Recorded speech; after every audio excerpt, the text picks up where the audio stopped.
আসসালামু আলাইকুম। আশা করি সবাই ভালো আছেন। তো আজকে থেকে আমরা আরেকটি নতুন কোর্স শুরু করব। এটি হচ্ছে বেসিক কম্পিউটার। তো আজকে আমরা জেনে নেব যে এই ফুল কোর্সে আমরা কি টপিক নিয়ে আলোচনা করব। তো আমরা যদি এখানে মডিউলগুলো লক্ষ্য করি, তাহলে আমাদের ১ম মডিউলে থাকবে কম্পিউটারের বেসিক ধারণা সম্পর্কে, যেখানে কম্পিউটারের সংজ্ঞা, কম্পিউটার কি, সফটওয়্যার ইনপুট আউটপুট ডিভাইস সম্পর্কে জানব। তারপর মডিউল 2 এ আমরা দেখব অপারেটিং সিস্টেম সম্পর্কে, যেখানে উইন্ডোজ এবং ম্যাক অপারেটিং সিস্টেম সম্পর্কে আমরা জানব এবং ফাইল ও ফোল্ডার ম্যানেজমেন্ট সম্পর্কে জানব, কিভাবে ফাইল তৈরি করতে হয়, কিভাবে ফোল্ডার তৈরি করতে হয়। তারপর কম্পিউটারের কিছু সেটিংস সম্পর্কে জানব।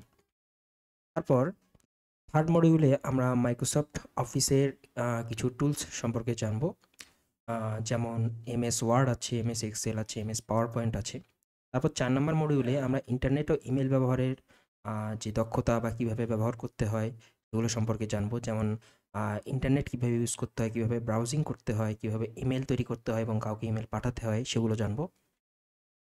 তারপর ৫ম মডিউলে আমরা সাইবার নিরাপত্তা সম্পর্কে জানবো, যেখানে আমাদের কিভাবে সাইবার নিরাপত্তা বিভিন্ন ধরনের ভাইরাস থেকে আমাদের পিসিকে রক্ষা করা যায়। বিভিন্ন মেলওয়্যার আছে, সেগুলোর মাধ্যমে আমাদের ফোল্ডার বা আমাদের তথ্যগুলোকে কিভাবে সুরক্ষিত রাখা যায় সেই সব বিষয়ে আমরা জানবো। তারপর লাস্ট মডিউলে ৬ নম্বর মডিউলে আমরা কিছু প্রজেক্ট দেখব। এখানে এমএস ওয়ার্ড দিয়ে আমরা কিভাবে রিজিউমে তৈরি করতে পারবো সেখানে সেটি জানবো। তারপর এক্সেল দিয়ে কিভাবে স্টুডেন্ট ইনফরমেশন তৈরি করতে পারবো সেটি সম্পর্কে জানবো। তারপর এমএস পাওয়ার পয়েন্ট দিয়ে আমরা একটি প্রেজেন্টেশন তৈরি করব।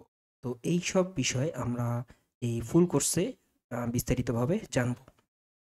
তো পরবর্তী ভিডিওগুলোতে আপনাদের দেখার জন্য স্বাগতম রইল। আমাদের ডিটেলস কথা হবে এইসব বিষয় নিয়ে। ভালো থাকবেন আপনারা। আসসালামু আলাইকুম।